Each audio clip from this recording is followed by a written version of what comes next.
খ্রিস্টেতে আমার প্রিয় ভাই ও বোনেরা, আজকের এই সন্ধ্যায় আমি আপনাদের মাঝে একটি বিষয় নিয়ে আমি কথা বলতে চাই। আর সেই বিষয়টি হলো আমাদের পবিত্র বাইবেলের গীতসংগীতে 119-এর 105 পদে লেখা আছে, তোমার বাক্য আমার পথ দেখানোর বাতি, আমার চলার পথের আলো। সত্যিই কি যে প্রভু যীশু খ্রিস্ট আমার পথ দেখাবার বাতি, আমার চলার পথের আলো? আপনার কি মনে হয়? আমরা যখন বিপদে পড়ি, কোনো একটা সমস্যার মধ্যে দিয়ে যাই, তখন কি পবিত্র বাক্য আমাদের সাহায্য করে? কি মনে হয় আপনার?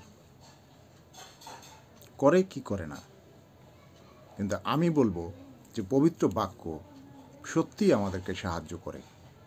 যেমন সত্যি বাইবেল যে জ্ঞানের কথা পাওয়া যায় তা আমাদের চিন্তা ভাবনাকে বদলে দিতে পারে, আমাদের সমস্যা কাটিয়ে উঠতে সাহায্য করে, আমাদের জীবনকে আরও ভালো করে, আরও আমরা যে খারাপ অবস্থাকে বদলাতে পারি না সেগুলোকে সহ্য করার মতো শক্তি দেয়।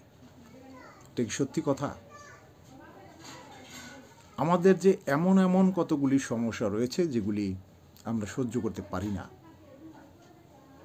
তো প্রভু কি আমাদের শক্তি দেন নাকি দেন না?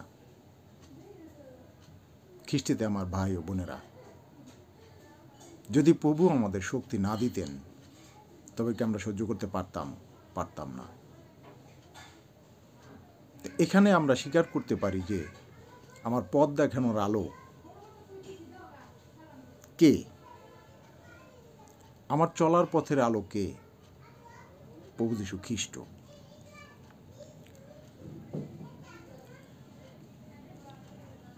সবচেয়ে বড় কথা হলো বাইবেল আমাদেরকে ঈশ্বরকে চিনতে ও তাকে ভালোবাসতে শেখায়। আমার ভাই ও বোনেরা, কি মনে হয় আপনাদের? সত্যি বাইবেল আমাদেরকে ঈশ্বরকে চিনতে ও তাকে ভালোবাসতে শেখায়। আপনি আমি যখন অনেক সমস্যার মধ্যে পড়ি, সে সমস্যাটা হোক অর্থনৈতিক সমস্যা, পারিবারিক সমস্যা, অসুখ বিসুখের সমস্যা, যে কোনো সমস্যাই হোক না কেন, সেই সমস্যা কাটিয়ে ওঠার মতো শক্তি আমাদেরকে কে দেন? অর্থ না, পবিত্র বাক্য, স্বয়ং ঈশ্বর। কাজেই গীতসংগীতে 119-এর 105 অধ্যায় যেটা বলে, তোমার বাক্য আমার পথ দেখাবার বাতি, আমার চলার পথের আলো।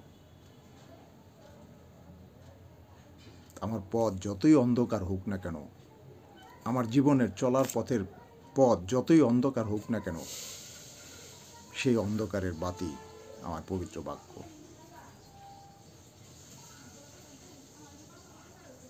আমার ভাই ও বোনেরা, আসুন আমরা সর্বক্ষণ যেন পবিত্র বাক্যর মধ্যে থাকি। আমাদের জীবনে যতটুকু সময় আমরা পাই না কেন, এই জগতে আমাদেরকে বাঁচতে হলে আমাদেরকে কাজ করতে হবে, অর্থ উপার্জন করতে হবে, কিন্তু তার মধ্যে দিয়েও যেন ঈশ্বরকে ভুলে না যাই, যেন এই পবিত্র বাক্যকে আমরা ভুলে না যাই।